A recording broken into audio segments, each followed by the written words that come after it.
विश्वानि देवतर्दुतानि परासु यद्भद्रं तन्नयासु।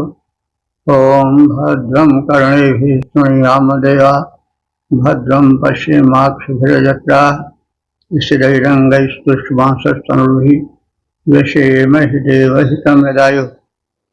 ओम वेद प्रेमियों श्रोताओं संप्रथम सब ऋग्वेद दशम मंडल के 67वें सूक्त की व्याख्या में प्रवेश करने जा रहे हैं। इस सूक्त में 12 मंत्र हैं।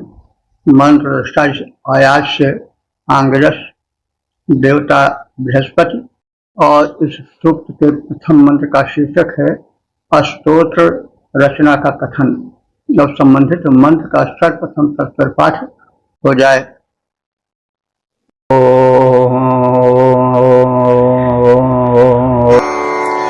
इमान्धिरम् सप्तशेर्ष्णेम् पितादरदप्रदाताम् बृहदेव विन्दत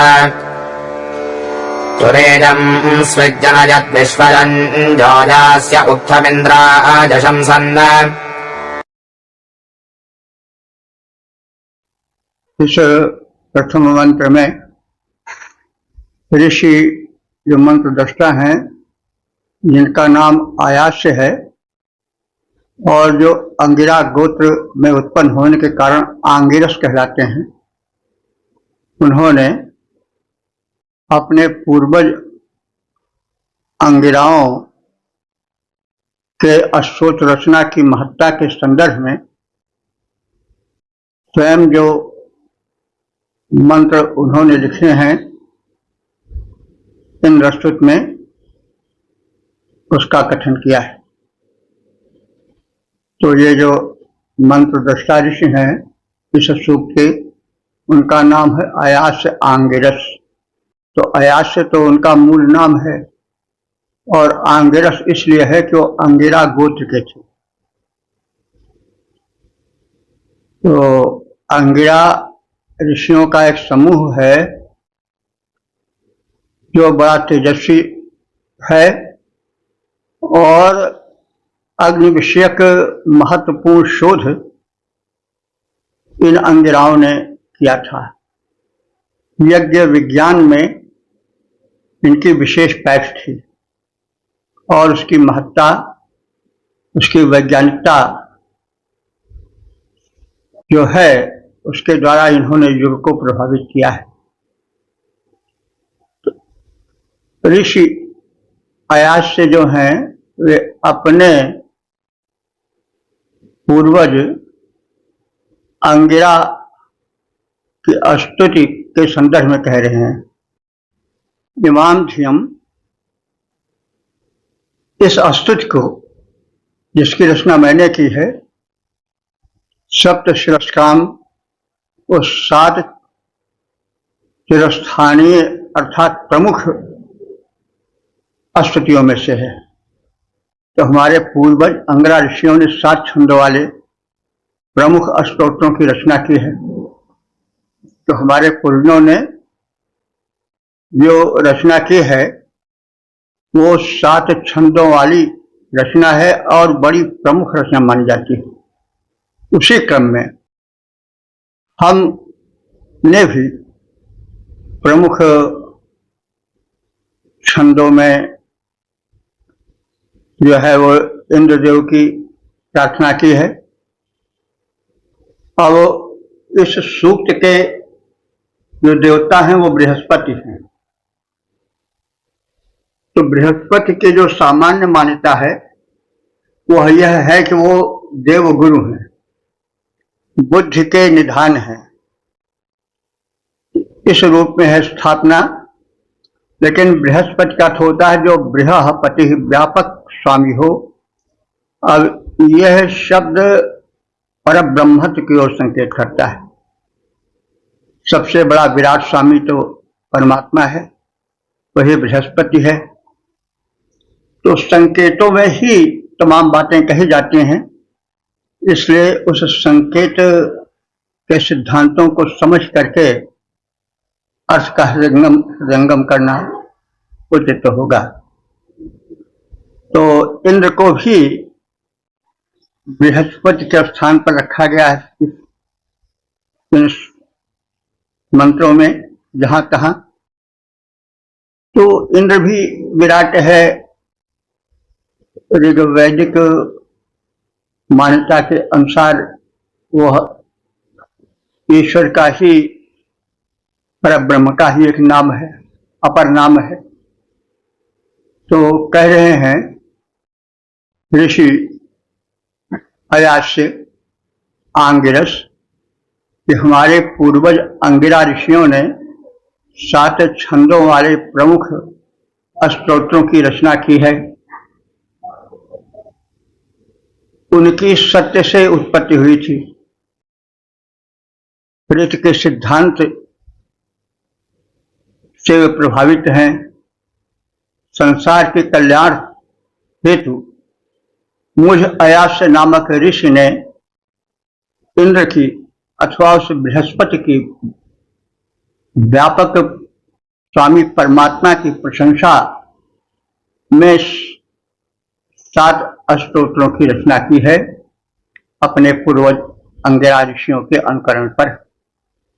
अंगिरा हमारे पूर्वज थे, अंगिरा हमारे पूर्वज थे। उन ऋषियों ने शुभ कर्म किया। 7 छंद वाली विस्तृत, 7 छंद वाला विस्तृत स्तोत्र बनाया, ध्यान दिया। ऋषि अयास्य ने जग के हित में परम पुण्य का कार्य किया। इंद्र स्तुति में रचना की स्तोत्र, साथ ही सुकृत लिया। स्तोत्र के साथ ही सुकृत लिया। ओम 10:67 देवता बृहस्पति शीर्षक अंगिरा ऋषियों की महत्ता और संबंधित मंत्र का सर्वप्रथम सत्वर पाठ हो जाए।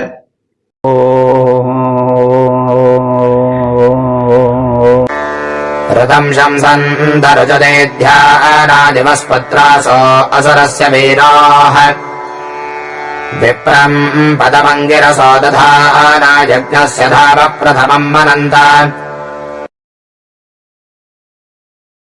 इस दूसरे मंत्र में अयास्य ऋषि ने अपने पूर्वजों अंगिरा ऋषियों की महत्ता का कथन किया है।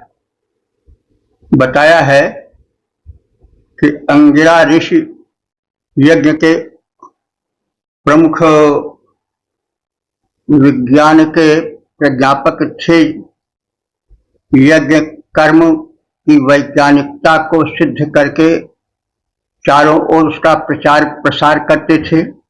इसी संदर्भ में अंगिरा ऋषियों ने यज्ञ के श्रेष्ठ स्थानों पर गमन का निश्चय किया।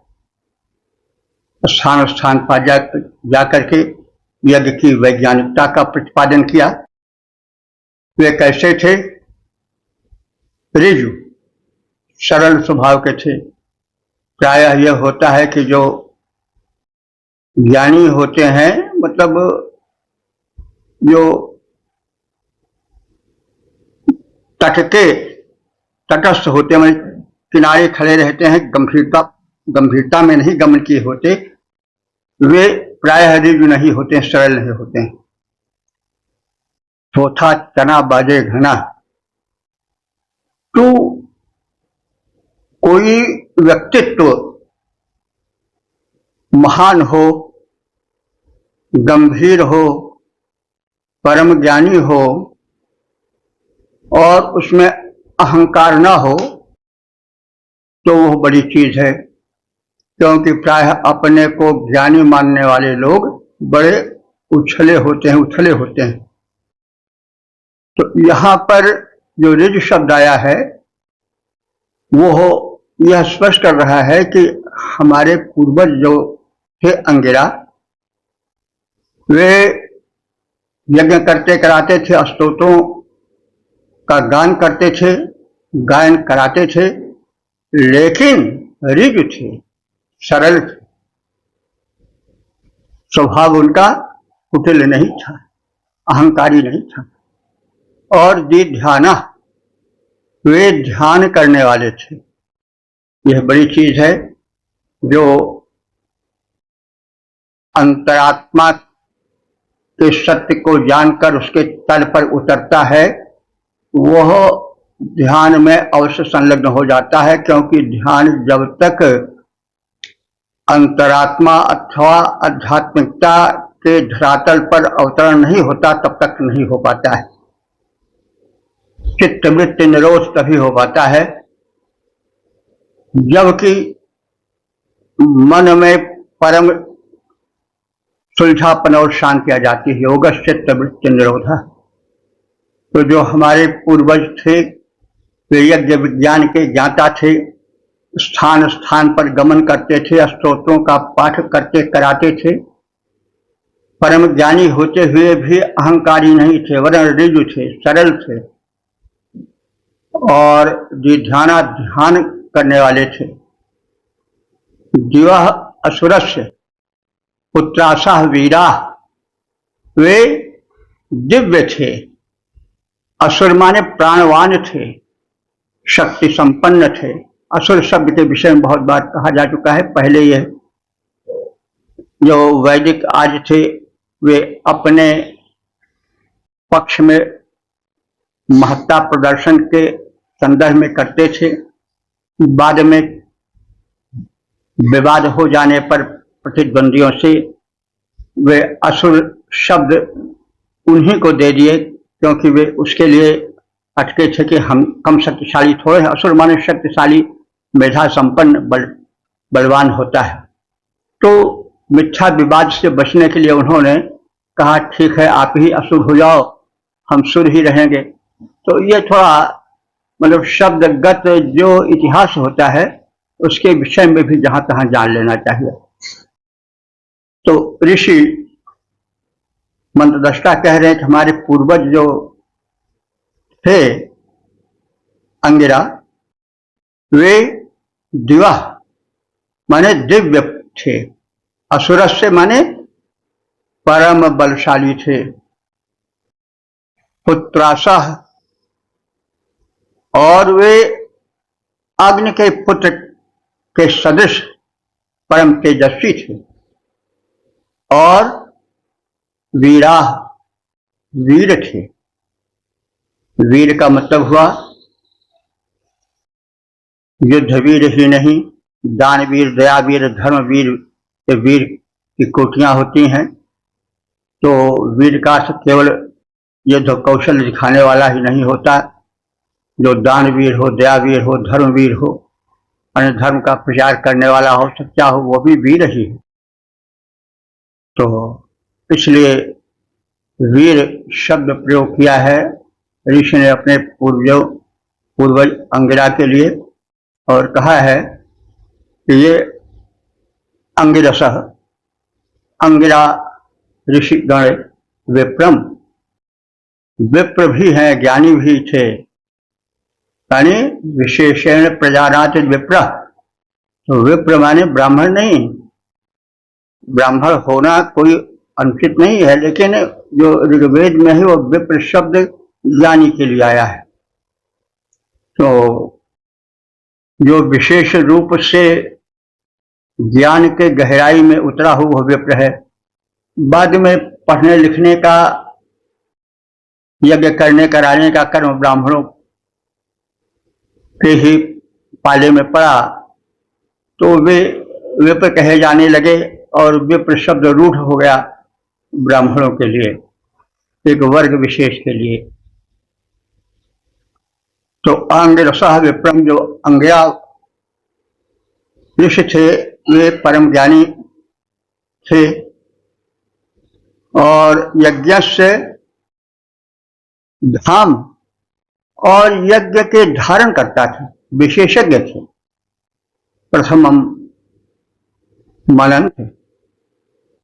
हम ऐसे दिव्य अपने पूर्वज अंगिरा ऋषियों के आचरण का, कर्तव्यशीलता का, धार्मिकता का मनन करते हैं।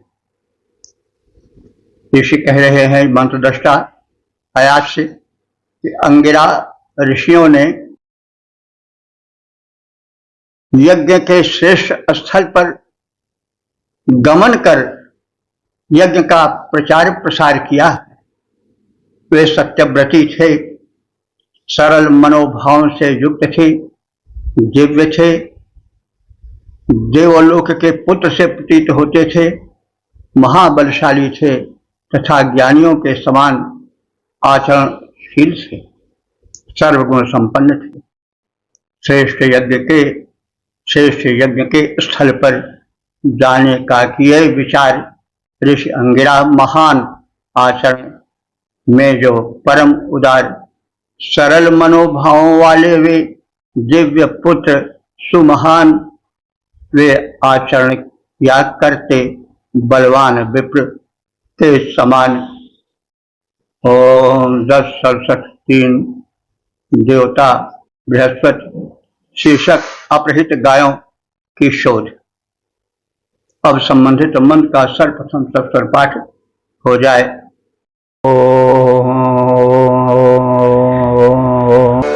हंसैरिव सखिभिर्वावदद्भिरश्वन्मजानिनहनाभ्यस्यन् बृहस्पतिरभिकनिक्रदद्गा उत प्रास्तवोदच्च विद्वान् अगायत।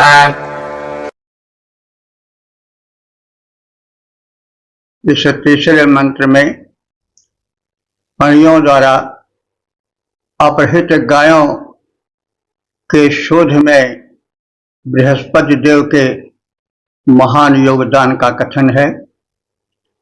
इसके पूर्व दो मंत्रों में अयासी ऋषि ने जो अंगिरा गोत्रोत्पन्न थे, कुलोत्पन्न थे, उन्होंने अपने पूर्वजों अंगिराओं की प्रशंसा की। उसके पश्चात वे बृहस्पति देव जो कि इस सूक्त के आराध्य देव हैं उनके विषय में कह रहे हैं।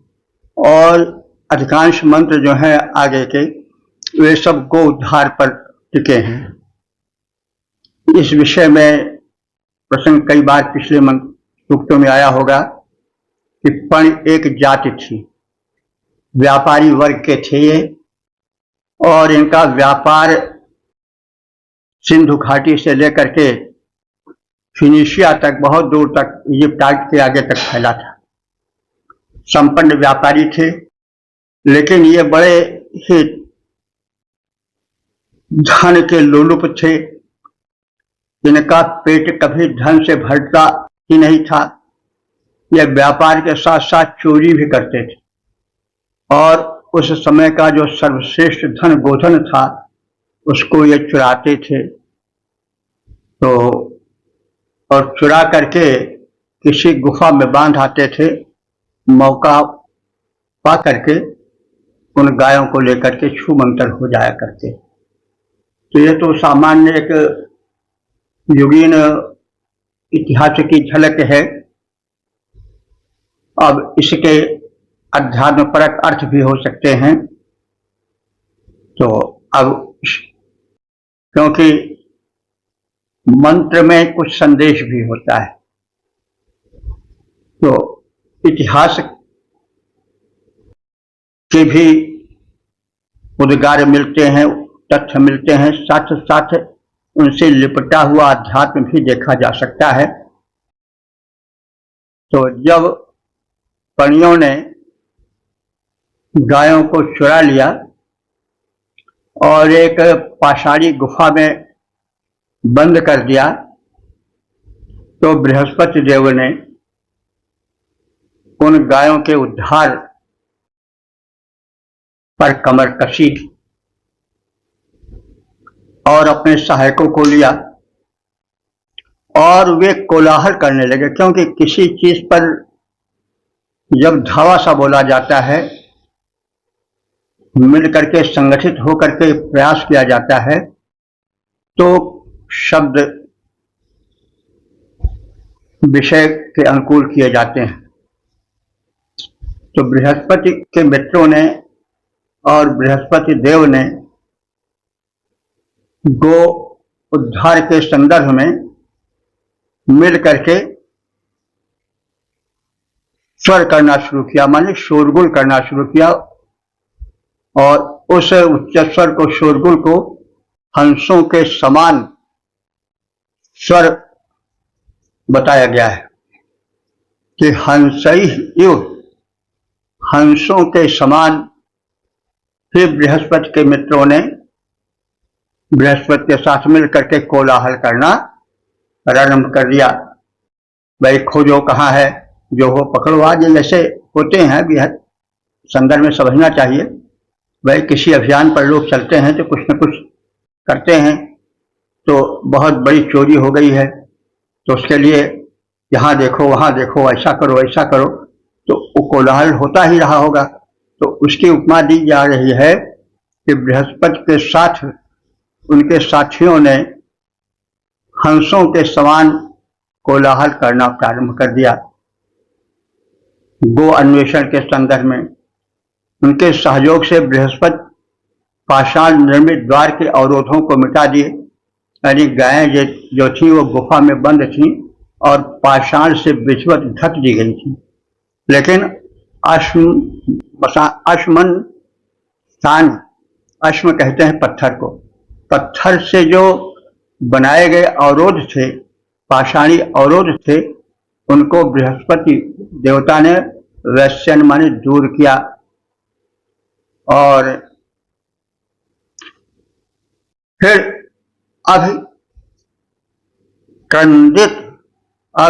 अभिक्रंदित और फिर शोर मचाना शुरू किया। यानी बड़े जोर से शोर किए कि देखो, तोड़ो, इस अवरोध को हटाओ, इस शिला के पीछे गायें हैं, आदि आदि कुछ उच्च स्वर में शोरगुल हुआ होगा। तो हंसों के समान ही बृहस्पति के मित्रों ने कोलाहल करना प्रारंभ किया। उनके सहयोग से बृहस्पति पाषाण निर्मित द्वार के अवरोधों को मिटा दिए। अंदर अपहृत अवरुद्ध गायें चिल्लाने लगी। गाह माने गायें जो थी वो अभी निकृदत शोरगुल करने लगी। मतलब अब उन्हें भी आभास हो गया कि हमारे उद्धारकर्ता आ गए, तो समझदारी तो उनमें भी होती है, तो उन्होंने भी शोर करना शुरू किया, चिल्लाना शुरू किया और अपनी स्थिति को बताने के क्रम में तो विद्वान देवों ने तब गौ उद्धार के संदर्भ में इन बृहस्पति देव की स्तुति की। अगायत माने स्तोत्रों का गायन किया। हंसों के समान ही बृहस्पति के मित्रों ने गो अन्वेषण के संदर्भ में कोलाहल करना प्रारंभ कर दिया। उनके सहयोग से बृहस्पति देव ने पाषाण निर्मित द्वार के अवरोधों को मिटा दिया, जो गुफा को बंद करने के संदर्भ में किए गए थे। अंदर अपहृत अवरुद्ध गायों ने भी चिल्लाना प्रारंभ कर दिया कि हम अपहृत हैं, यहाँ पर हैं, यह बताने के लिए वे ज्ञानी देवों के प्रति श्रेष्ठ स्तोत्रों का उच्चारण उच्च स्वर से गायन करने लगे और जो वहां पर सहायक थे वे स्तोत्र पाठ करने लगे ताकि विघ्न दूर हो, दैवी सहायताएं मिले। सखा बृहस्पति के स्वर निकले, सखा बृहस्पति के स्वर निकले, कोलाहलमय हंस समान, मित्रों के सहयोग से किया दूर धेनु, रोधी पाषाण अपहृत रुद्ध, धेनुएं भी चिल्लाने लगी। वहां तत्काल उच्च स्वर में स्तोत्रों का गायन होने लगा विशाल। ओम 10 67 4 देवता बृहस्पति शीर्षक गो उद्धार और संबंधित मंत्रों का सस्वर पाठ हो जाए।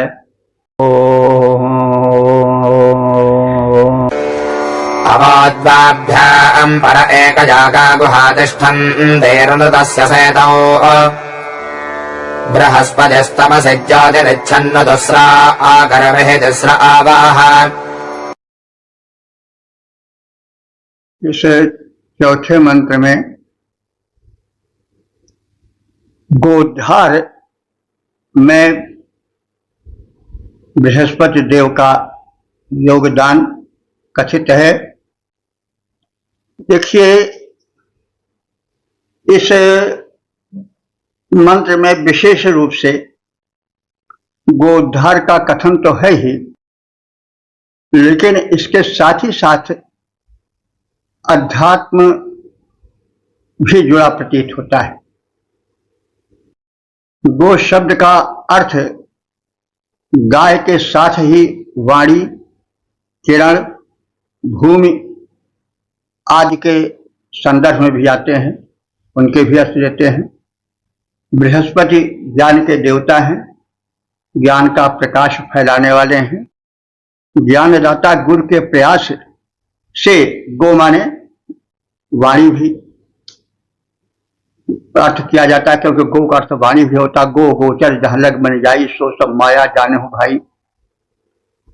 तो बिना गो रसम को रसम पंडिता नाम, बिना गो रसम को रसम कामिनी नाम, बिना गो रसम को रसम पंडिता नाम, बिना गो रसम को रसम कामिनी नाम, बिना को रसम बिना गो रसम को रसम भूपति नाम, बिना गो रसम को रसम भोजना नाम।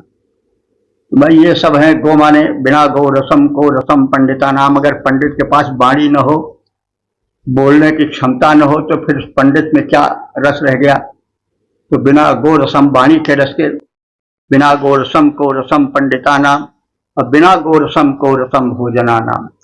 अगर भाई गोरस न रहा, दूध दही घी न रहा, तो फिर भोजन में क्या रस रह जाता है। तो गोरस गाय का रस यानी घृत दुग्धारी। और बिना गो रसम को रसम कामिनी नाम। स्त्रियों में अगर उनके इंद्रियों में रस न हुआ, आंखें उनके ठीक न हुई, उनकी वाणी ठीक न हुई, तो फिर वो स्त्री आकर्षक नहीं रह जाती। बिना गो रसम, गो माने इंद्रिया हो जाएगा। बिना गो रसम को रसम कामिनी नाम, और बिना गो रसम को रसम भूपति नाम। गो माने पृथ्वी होता है।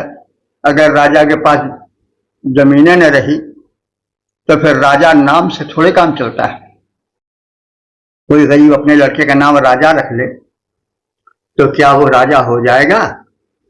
तो राजा भूपत, या कोई अपने पिता या अपने पुत्र का नाम भूपत भी रख सकता है। तो भूपत तब होगा जबकि उसके पास भूमि हो ना। तो केवल नाम से ही तो काम नहीं चलता है। तो वही बिना गो रसम को रसम भूपति नाम। भूपति के पास अगर गो नहीं, गो माने भूमि नहीं है, तो फिर उसमें क्या रस, क्या आकर्षण रह जाएगा। तो कहने का यह मतलब है कि यहाँ पर गो शब्द का प्रयोग है और गो उद्धार का कथन है। तो गो शब्द का अर्थ गाय के साथ ही वाणी, किरण, भूमि आदि का भी अर्थ प्रकट होता है, देता है। यह बृहस्पति ज्ञानदायक हैं, ज्ञान के देवता हैं, अधिष्ठाता हैं।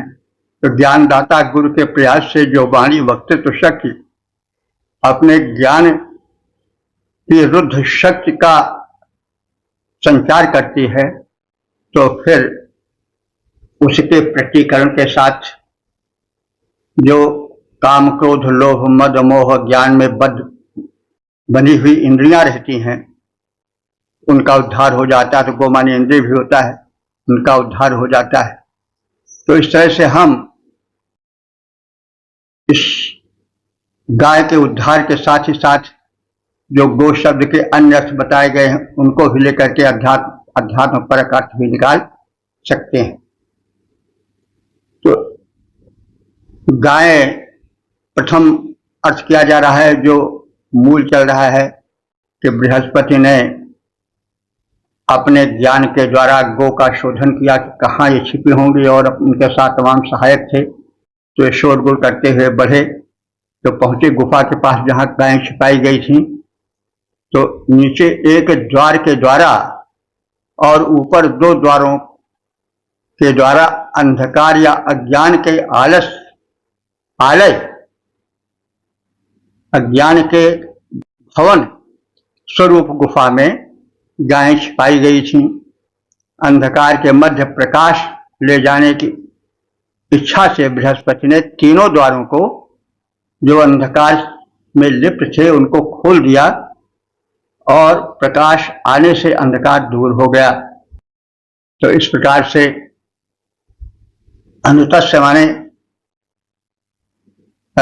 अज्ञान के अंधकार के जो थे वो सेतु माने स्थान बने हुए थे, वे गुफा के द्वार, और गुहा तिष्ठन्ति, उस गुफा में गायें पड़ी हुई थी।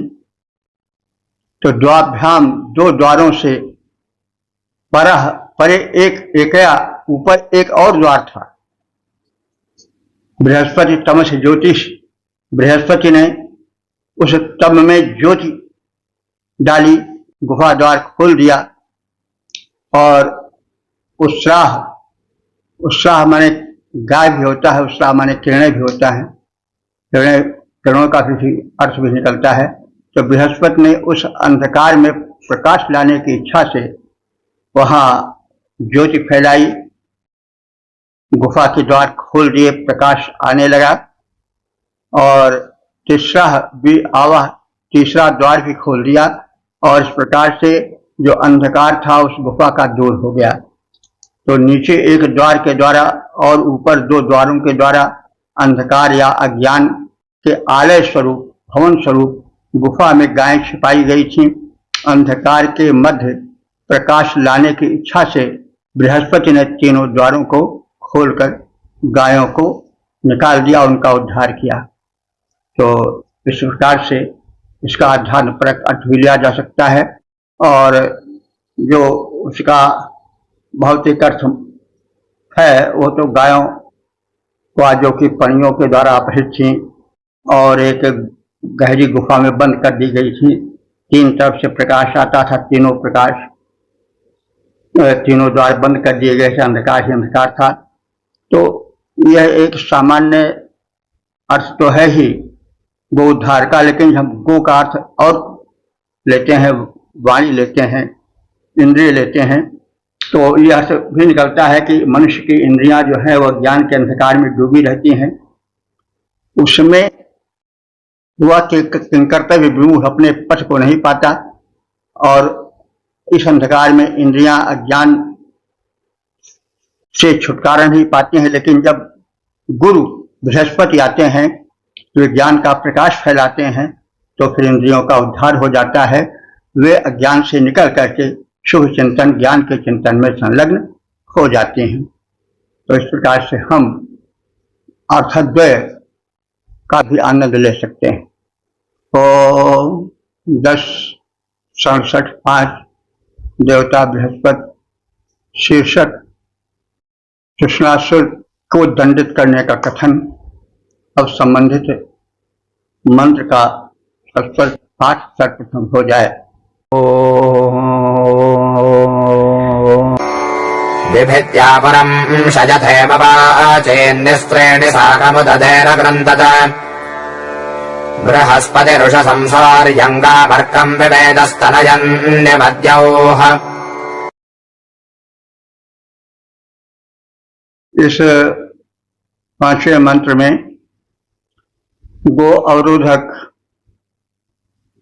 गायों के अपहर्ता बलासुर के वध का कथन है बृहस्पति द्वारा। बृहस्पति और इंद्र को साथ साथ लेकर चला गया है, क्योंकि इंद्र का बड़ा व्यापक अर्थ होता है।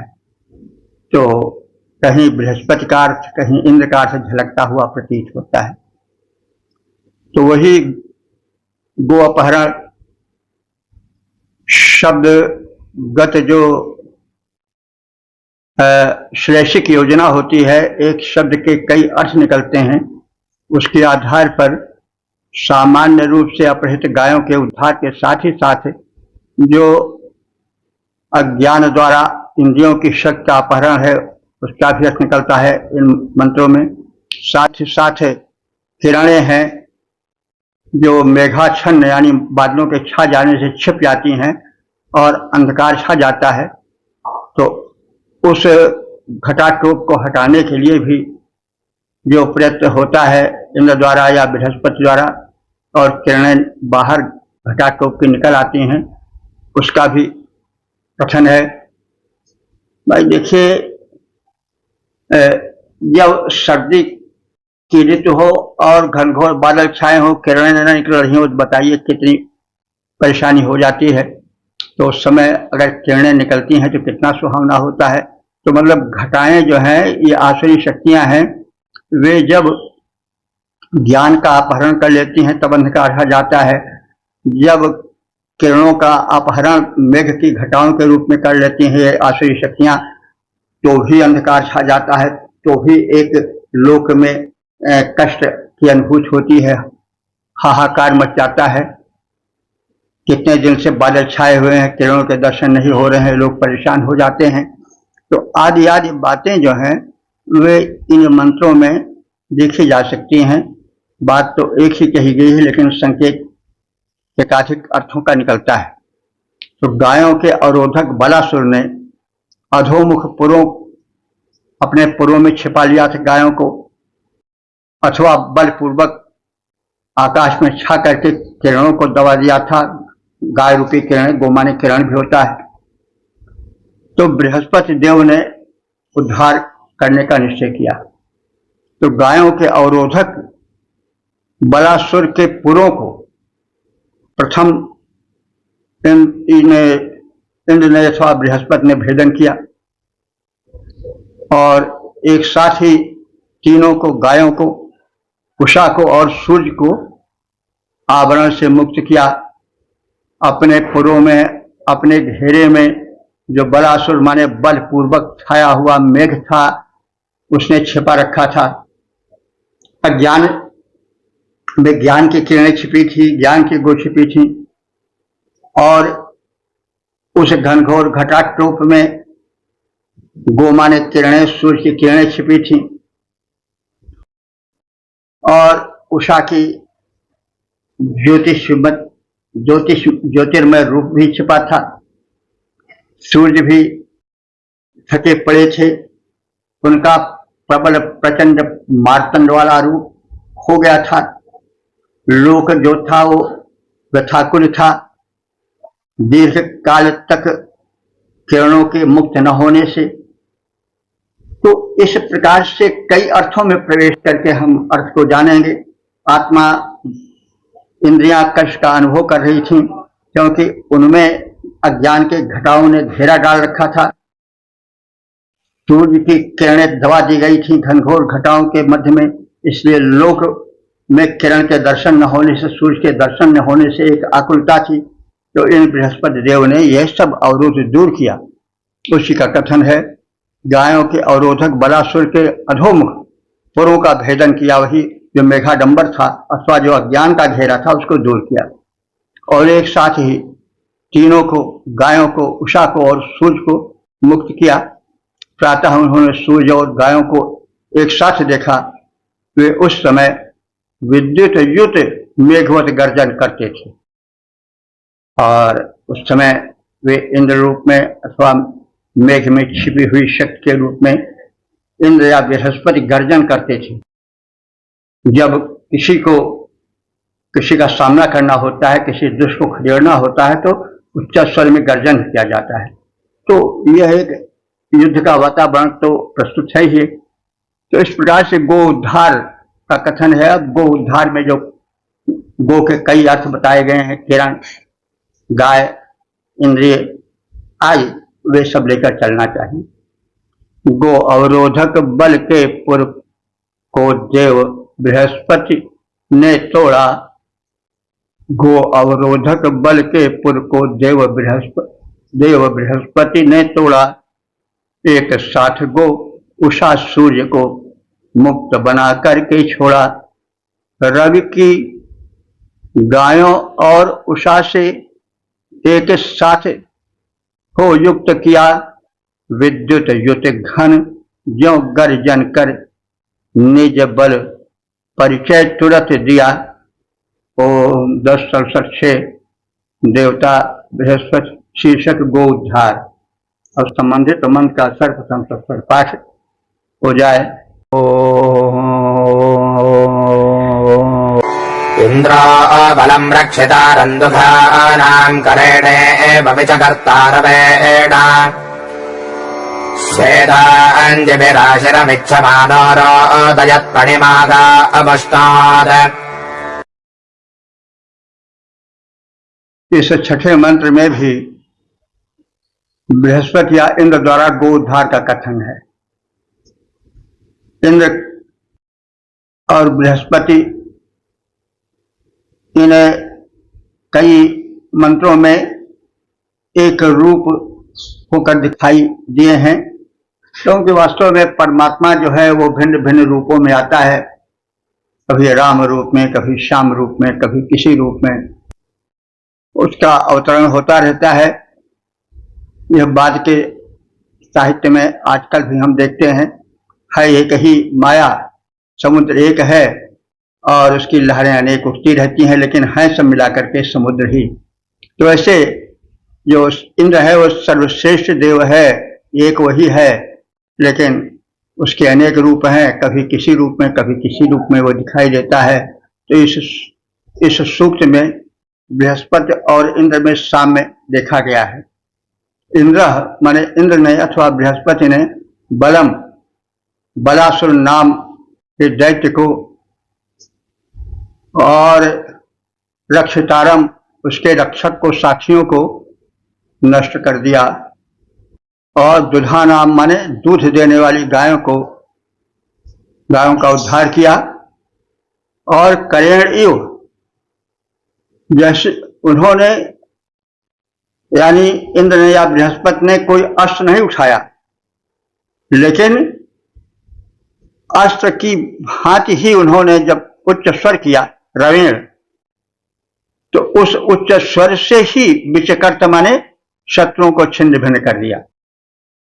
मतलब गर्जन में बड़ा बल होता है, तो भाई गर्जना का भी बड़ा महत्व होता है।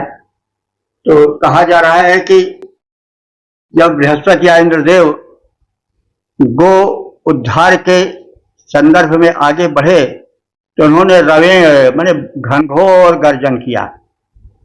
तो उस गर्जन ने ही अस्त्र का काम किया, हाथ का काम किया। जैसे कोई हाथ अस्त्र लिए हो तो वह जो है वह अभेद्य प्रतीत हो, कैसे इसका सामना होगा।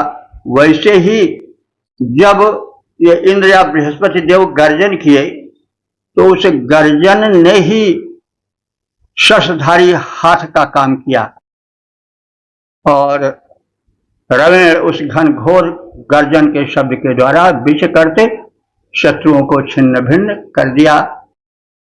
स्वेदा भी, और वे स्वेदा भिंज जाम भी मरुतों के साथ, इंद्र और मरुत का बड़ा साथ है। मरुदगण इंद्र के विशेष सहायक हैं, सैनिक हैं। वैसे भी अगर व्यवहारिक रूप में देखें तो बादलों के तोड़ने में पवन का बड़ा हाथ होता है। मरुत तो दीर्घगामी पवन के रूप में, आंधी तूफान के रूप में माने ही जाते हैं। मानसूनी पवन के रूप में भी उनको देख सकते हैं। आज का शब्द मानसून है, लेकिन मरुदगण जो है वो 4 संख्यक है, इसलिए वो सब जितने पवन के रूप में सब आ जाते हैं। तो जब उन किरणों को छिपाए, गायों को छिपाए, इन विरोधियों का दमन करना हुआ, गो उद्धार करना हुआ, तो इंद्र ने मरुतों का साथ लिया और आश्रम इच्छमाना, आश्रय की इच्छा करने वाले इंद्र ने कि अब हमारे साथ कोई आए और साथी बनकर गो उद्धार करे।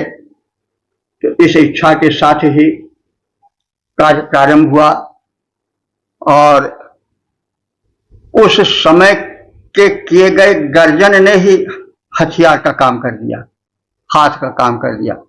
और पणिम अरोदयत, जो गोचोर पणि थे, गायों को चुराने वाले जो पणि नाम के असुर थे, वो रोने लगे फूट फूट करके कि अब तो हमारे प्राण गए।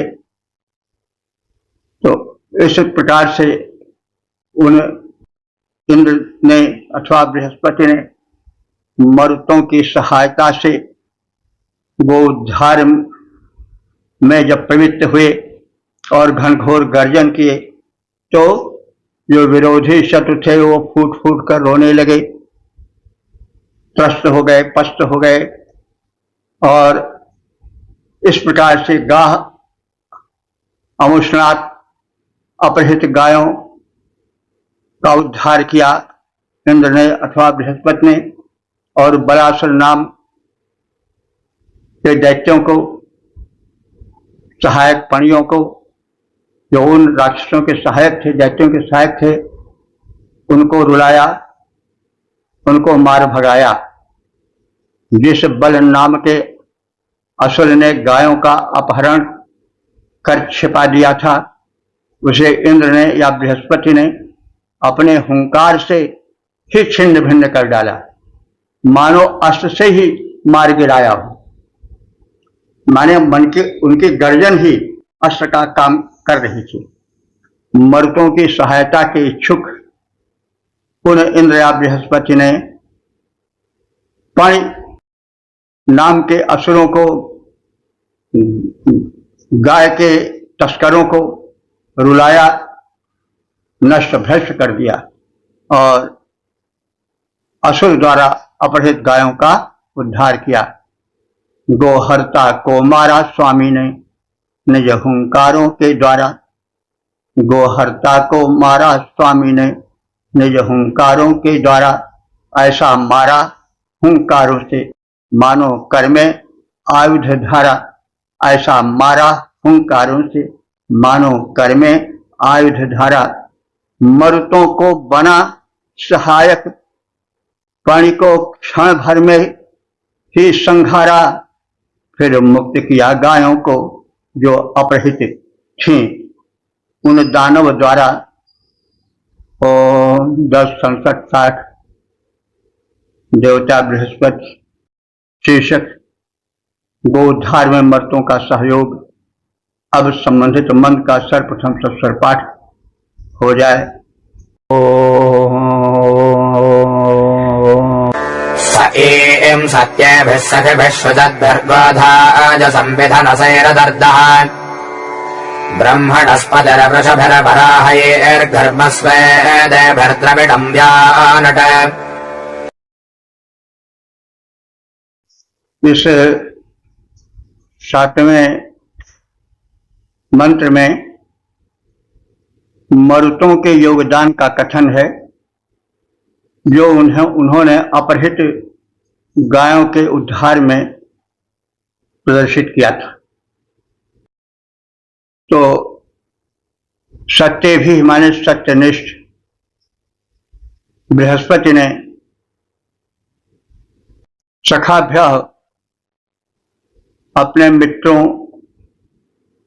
मरुतों के रूप में, जो कैसे थे, सूचक भी बड़े तेजस्वी थे और धनसई बड़े धनी थे, संपन्न थे।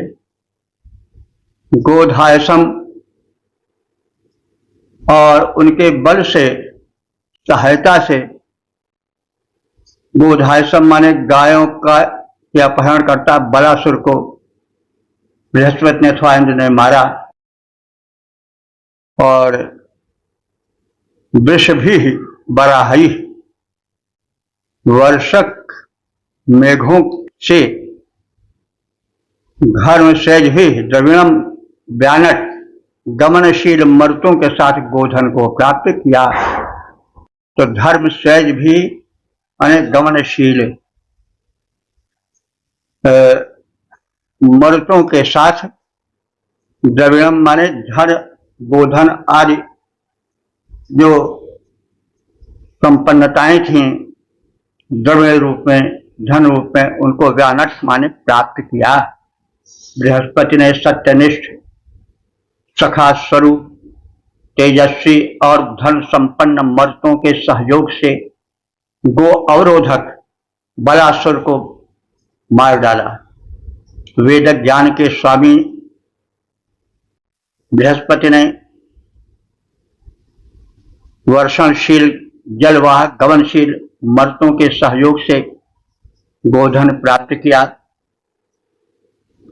मर्तों का सहयोग प्राप्त कर गोहारी बल को मारा बलासुर, देव बृहस्पति ने यों अपहृत गोधन सारा उद्धारा। ओम 10:67-8 देवता बृहस्पति शीर्षक गो उद्धार और संबंधित मंत्र का सर्वप्रथम सत्वर पाठ हो जाए।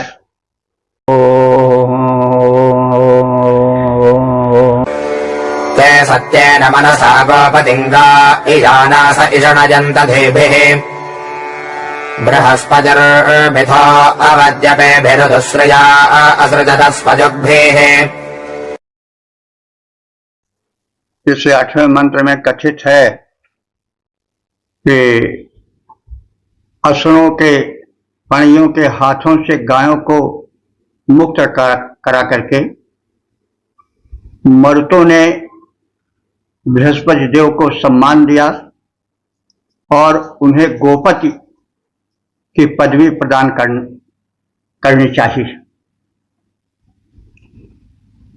तो गाह यानसा, गाह माने गायों को, यानासा माने पा करके, ते माने वे मरुदगण सत्य मनसा, सत्य मन से भी अपने स्वकर्म से गोपतिम गायों का स्वामी ईशायंत उन बृहस्पति देव को बनाना चाहा। बृहस्पति के साथ इंद्र भी जुड़ा है, मर्तों का विशेष संबंध इंद्र से रहता है, इसलिए मुझे उन्हें इंद्र से भी जोड़कर अर्थ देख सकते हैं। अब वैसे इंद्र तो परम देव है, जो है सब इंद्र ही है, सर्वम खलिदम ब्रह्म। तो इंद्र का वो स्वरूप जो ऋग्वेद में है वह अपने में अनूठा है, अद्वैत स्वरूप है, तो उसी के सब सहायक हैं। तो जो मरुदगण है वे इंद्र के सेनापति हैं, सहायक हैं, प्रमुख। तो जब गो उद्धार हुआ तो गो उद्धार एक बहुत बड़ी चीज थी। अब समझ लीजिए कि जैसे आजकल सारी अर्थव्यवस्था जहां टिकी हो उसको अपने वश में कर लेना जैसे महत्वपूर्ण है, वैसे ही गायों को वश में करना, या गायों को जिनको लोगों ने अपहृत कर लिया है, हरण कर लिया है छल बल से किसी प्रकार से, तो सारी अर्थव्यवस्था तब गायों पर टिकी थी। तो आज अर्थव्यवस्था जिस देश की चौपट हो जाती है वह देश बड़ा नगण्य, बड़ा तुच्छ गिना जाता है। तो उस युग में जब गायों का अपहरण हो जाता था तो सारी व्यवस्था गायों पर ही टिकी थी, तो एक बड़ा अभाव सा हो जाता था। परिस्थितियां बदलती रहती हैं, कभी कुछ प्रामुख्य पाता चलता है। तो वैदिक युग में गायों का युग था और गोधन ही सबसे बड़ा धन था। सारी अर्थव्यवस्था गोधन पर टिकी थी। तो उसका अपहरण भी होता था, चोरी भी होती थी। उस समय पणि नाम के या बलासुर नाम के जब दैत्य जिनका कथन किया गया है बस चढ़ करके थे, अर्थव्यवस्था चौपट कर देना चाहते थे। तो इंद्र ने मर्तों की सहायता से अथवा बृहस्पति ने मर्तों की सहायता से यह कार्य किया और जो गोपहारी थे, गायों को चुराने वाले थे, उनका विनाश किया।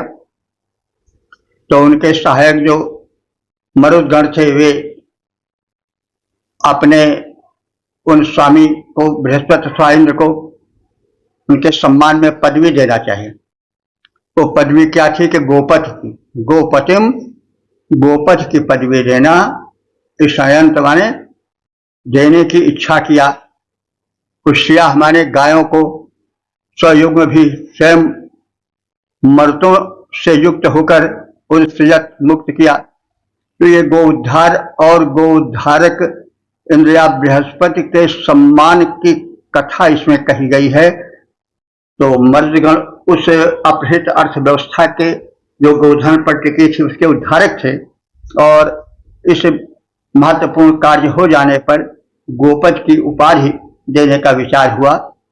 यह कथन है, गायों को पाकर के सत्यनिष्ठ मन से वे मरुदगण अपने श्रेष्ठ कर्मों से बृहस्पति को गोपति बनाने की इच्छा की, पदवी उन्हें देनी चाहिए।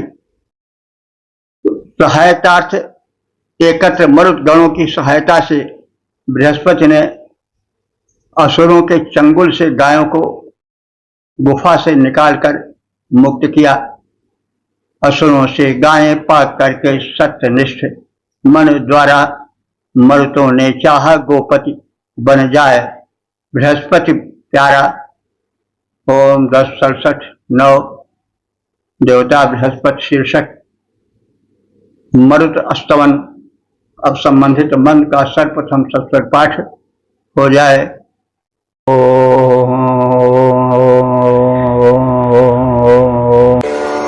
तं वर्धयन्तामतिभिः शिवाभिः सिंहविवनानदतं सधस्थे बृहस्पतिं वृषणं शूरसादौ भरे भरे अनुमदे वजिष्ठम्।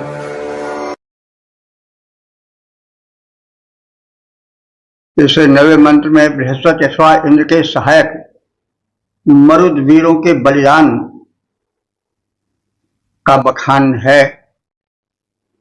सधस्थे, सधस्थे माने अंतरिक्ष में, सिंह इव, सिंह के समान, नानदतम माने पुनः पुनः गर्जन करते हुए, विषणम माने बलशाली अथवा कामनाओं की वर्षा करने वाले, जिष्णुम माने जयशील विजयी, बृहस्पतिम बृहस्पति अथवा इंद्रदेव को वर्धयंतः माने उनको बढ़ाते हुए प्रोत्साहित करते हुए, शूरवीर मरुदगण भरे भरे, भर कहते हैं, भरे कहते हैं संग्राम को, भरे भरे माने प्रति संग्राम में शिवा भी अनुमर्दम मंगलमय स्तुतियों द्वारा स्तुति करते हैं। अंतरिक्ष में सिंह के समान पुनः पुनः गर्जनशील कामनाओं के वर्षक परम वीर और विजयशील उन बृहस्पति को प्रोत्साहित करने वाले हम मरुद वीरों के संग्राम में मंगलकारी स्तुतियों से उनका स्तमन करते हैं, क्योंकि इंद्र अथवा बृहस्पति के विजय के पीछे मरुदगणों का परम हाथ है और वे इतने उदार हैं कि अपने स्वामी को मान सम्मान से विभूषित करने की, गोपति बनाने की क्रिया में अग्रगण्य होते हैं। यह उनकी वीरता के साथ महत्ता का एक और अंग जुड़ा हुआ है, तो इसलिए वे मरुदगण स्तुत्य हैं। और ऋषि कह रहा है कि हम मंगलमयी स्तुतियों से ऐसे मरुदगणों का स्तवन करते हैं जो कि बलशाली हैं, अपने स्वामी को विजय दिलाने में अपना बलिदान करते हैं और स्वयं किसी पदवी को ग्रहण करने की इच्छा न करते हुए अपने स्वामी को उच्च पदवी, गोपति की जो सबसे बड़ी पदवी थी, उसको देने के लिए सचेष्ट हैं। ये उनके वीरता के साथ साथ उनकी बलिदानी और उपकारी और उदार भावना का भी परिचय दिया जाता है, इससे परिचय मिल जाता है। गर्जन करते हैं जो नभ में फिर फिर सिंह समान, गर्जन करते हैं जो नभ में फिर फिर सिंह समान, जो इच्छा पूर्वक जय का करते हैं अभियान, प्रोत्साहित हों वही बृहस्पति मरुत सहायक जान, रण के समय मरुद वीरों का करते हम गुणगान, रण के समय मरुद वीरों का करते हम गुणगान। और 10:67-10 देवता बृहस्पति शीर्षक बृहस्पति की स्तुति। अब संबंधित मंत्र का सर्वप्रथम सस्वर पाठ हो जाए।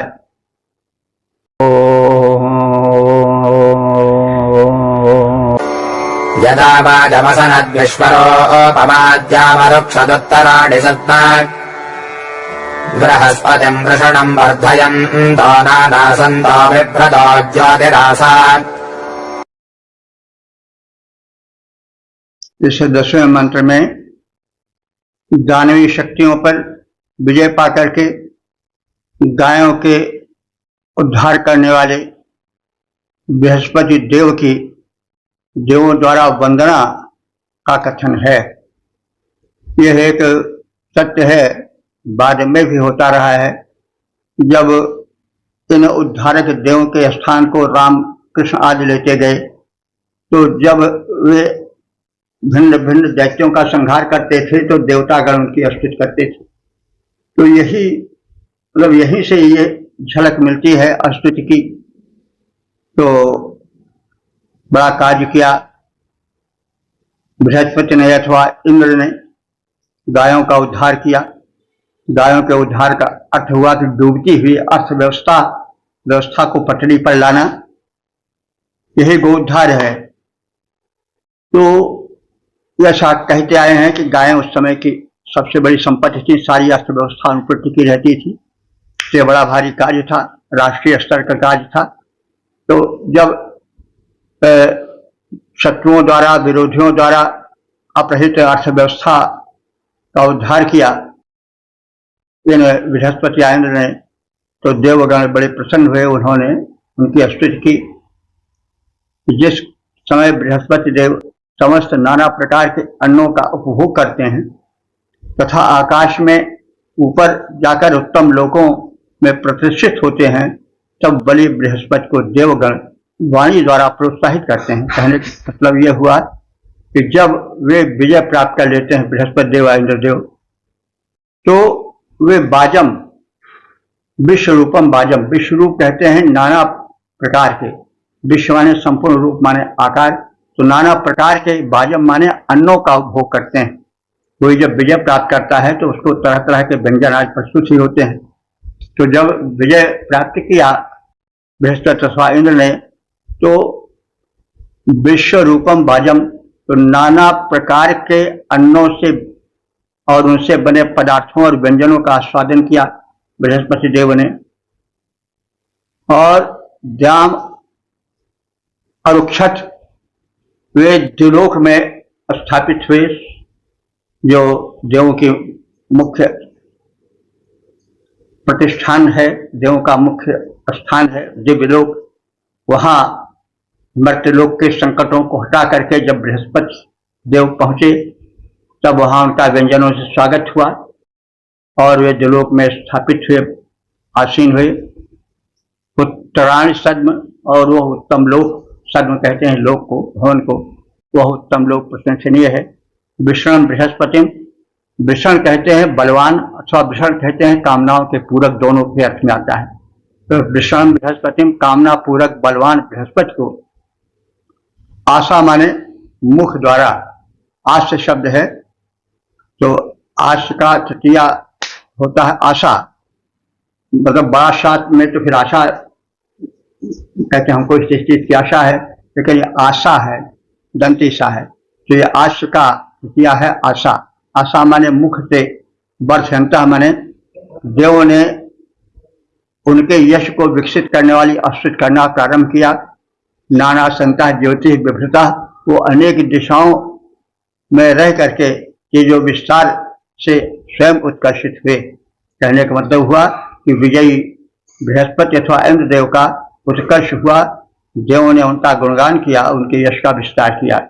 जिस समय बृहस्पति देव समस्त नाना प्रकार के अन्नों का उपभोग करते हैं, विजयोपरांत तमाम अन्न से बने हुए व्यंजनों का रसास्वादन करते हैं तथा आकाश में ऊपर जाकर उत्तम लोकों में प्रतिष्ठित होते हैं, तब बलि बृहस्पति या इंद्र को देवगण वाणी द्वारा प्रोत्साहित करते हैं, उनका यशोगान करते हैं।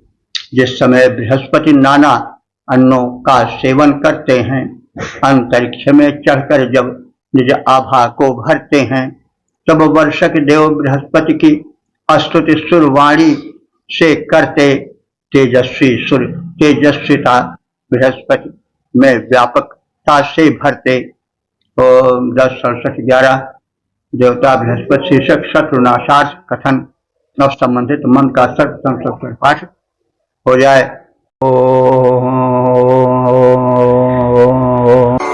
सत्याभाषिषम् गृणतावजोधैकेरञ्चिद्यवधस्वैभिरेवैः पश्चामृधो अपभवन्त विश्वास्तद्रोदसे शृणुतम् विश्वमिन्दे।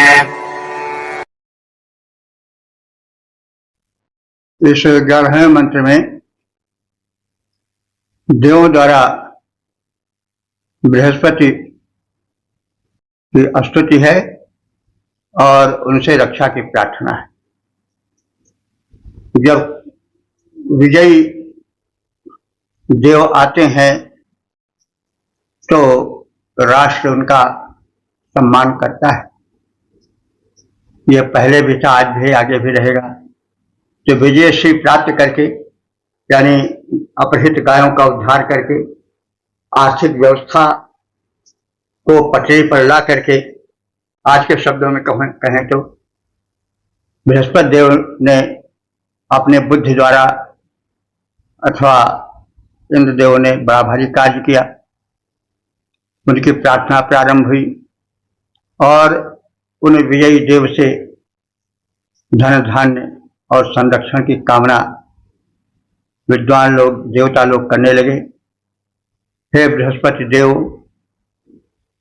हे बृहस्पति प्रभृति आदि, प्रभृति माने आदि, हे बृहस्पति आदि देव, अन्न प्राप्ति के निमित्त की गई हमारी स्तुतियों को सफल करो। यानी हम जो वयोधयी, वय कहते हैं अन्न को, वय माने अन्न भी होता है, वय माने व्यापक्षी भी होता है, वय माने अवस्था भी होता है। तो वयोधयी माने अन्न के लिए हम आपकी प्रार्थना करते हैं और हमारी प्रार्थना को सुनो। सत्यम क्रोध, उस प्रार्थना को सफलीभूत करो, अर्थात हमें अन्न धन धान्य आदि प्रदान करो। कीरिम, कीर कहते हैं स्तुतिकर्ता को। हम सब या जो तुम्हारे कीर हैं, स्तुतिकर्ता हैं, उनको अवथ माने रक्षा प्रदान करो। पश्चात, तत्पश्चात विश्वास माने समस्त, मृधा माने युद्धों में, विपत्तियों में, अपभ्रंतु हमारी रक्षा को, ताकि वो अपभ्रंतु माने नष्ट हो जाए। युद्धों में जो भांति भांति के युद्ध हमें करने पड़ रहे हैं, कभी शत्रुओं से रण क्षेत्र में उतरकर, कभी रोग शोक से लड़ना पड़ता है, कभी भांति भांति के प्रपंचियों दुष्टों से लड़ना पड़ता है। ये जो समस्त मृध है, मृध माने युद्ध है, उनमें आप हमारी रक्षा करो। ये सारी विपत्तियां जो युद्ध जन्य है वो नष्ट हों। रोदसी, रोदसी कहते हैं द्यावा पृथ्वी को, दिलोक और भूलोक दोनों एक शब्द रोदसी में समाहित है।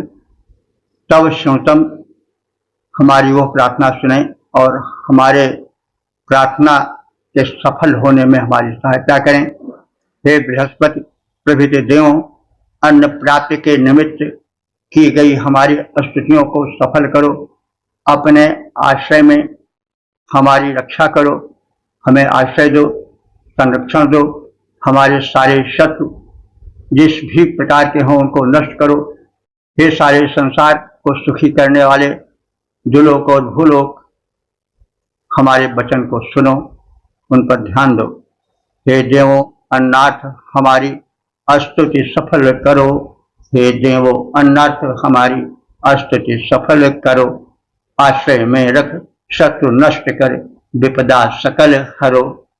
रक्षा हो सब भांति हमारी, शत्रु नष्ट हो सारे, वचन सुनो। हे द्यावा पृथ्वी रक्षक बनो हमारे। ओम 10 67 12 देवता बृहस्पति शीर्षक स्तुति कृत्य। अब संबंधित मंत्र का सर्वप्रथम सस्वर पाठ हो जाए।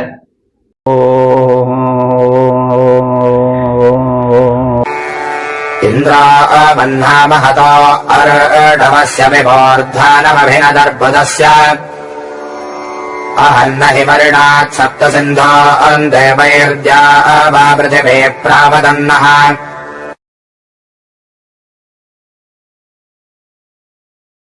इस 12वें मंत्र में जो समापन का मंत्र है, उसमें बृहस्पति देव के अथवा इंद्रदेव के उत्तम कृत्यों का कथन है और संरक्षण की अंत में प्रार्थना है। मन्ना इंद्र, मन्ना माने महान, हे महान इंद्र अथवा बृहस्पति देव, अर्णवस्य अर्बुदस्य मूर्धानम अभिनत, तुमने अर्णवस्य माने जल भरे अर्बुदस्य माने मेघों के, मूर्धानम माने सिर को, अभिनत माने काट डाला। जल भरे मेघों के सिर को काट डाला, वृष्टि के लिए उन्हें प्रेरित किया, वृष्टि का वातावरण बनाया। अहिम अहन, तुमने जलावरोधक अहि को, वृत्तासुर को भी मारा। सप्त सिंधुन, और 7 नदियों को जो व्यास, सतलज आदि थी, उनको अरुणात माने समुद्र में मिलाने हेतु जल से परिपूरित कर प्रवाहित किया।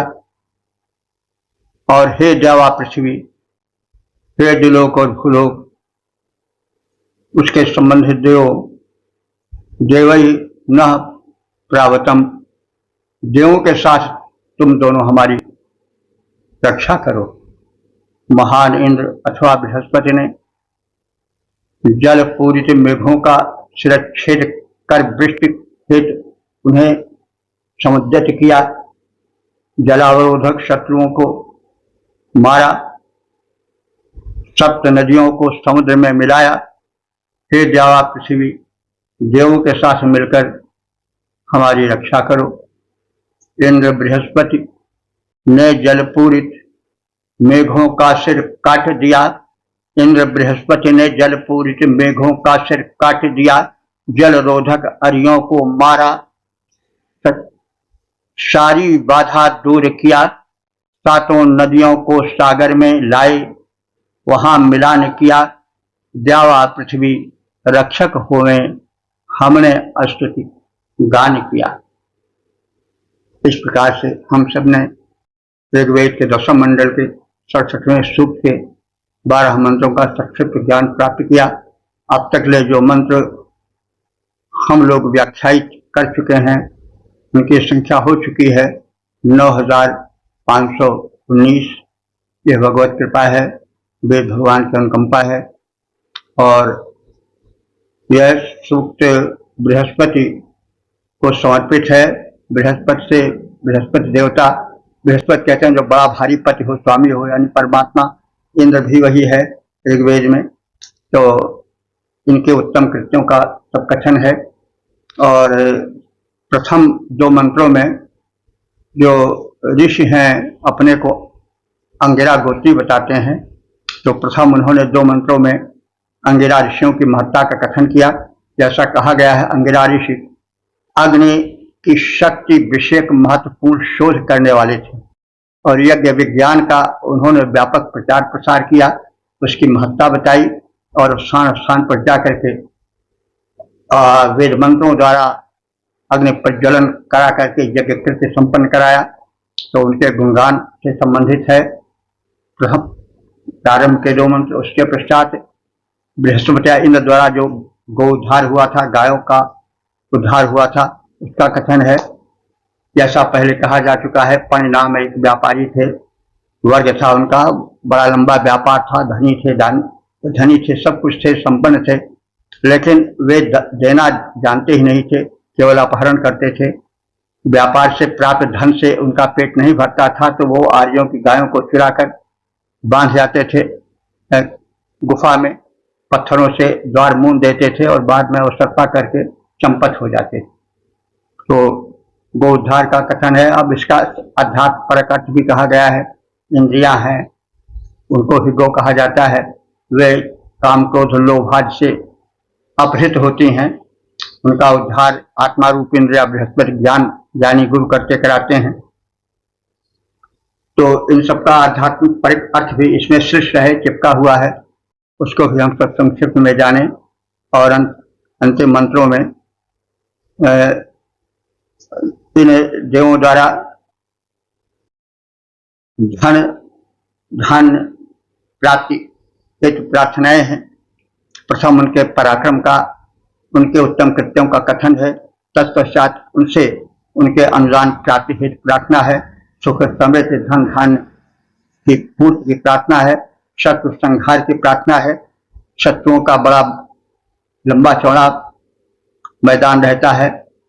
जो प्रगति पंथ में बाधक हैं अथवा जो सुख शांति के अपहारी हों, शत्रु ही हैं, तो वे शत्रु हमें कष्ट न दे सकें, इस हेतु ऋषि ने प्रार्थना की है, सुखी संतुष्ट संपन्न जीवन की कामना की। तो इस प्रकार से वेद मंत्र बड़े उपयोगी हैं। वे जहाँ तहाँ योग की मान्यता को भी प्रदर्शित करते हैं। यह भी कहा गया है कि संकेत दिया गया है कि भाई गोधन उस युग का सबसे बड़ा धन था। सारी अर्थव्यवस्था उन्हीं पर थी और गो अपहरण से आर्थिक समस्या उत्पन्न हो गई थी और अभाव से ग्रस्त हो गया था आर्यों का समाज। इसमें बृहस्पति इंद्र ने बड़ा योगदान किया। सारी अर्थव्यवस्था जो कि गायों पर आधारित थी उसको मुक्त किया, गायों का उद्धार करके और गायों को ला करके, और यह बड़ा उपकार हुआ। आर्थिक संतुलन हुआ, संपन्नता आई और इस प्रकार से यह महत्वपूर्ण सूक्त रहा है। बृहस्पति ज्ञान के देवता हैं। व्यापक पथ जो हो वह परमात्मा ही है, तो अंत में परमात्मा पर तो सारी बातें, सारी प्रार्थनाएं जाकर टिकती हैं। सर्वदेव नमस्कार केशवम प्रति गच्छति। किसी देव को नमन करो वो सब केशव को ही पहुंचेगा, परमात्मा को ही पहुंचेगा। परमात्मा कभी इंद्र है, कभी राम है, कभी कृष्ण है, बहरहाल जो कुछ हो, हम प्रार्थना किसी की करेंगे मिलेगा उसी परमात्मा को। वो चाहे इंद्र हो, चाहे राम हो या कृष्ण हो, सर्वदेव नमस्कार केशवम प्रति गच्छति। तो इस प्रकार से नमन किया गया है, सुख सौम्य शांति की कामना की गई है और हम वेद मंत्रों की मंगलमयता को जाने, पहचाने, उस युगीन सभ्यता का ज्ञान प्राप्त करें।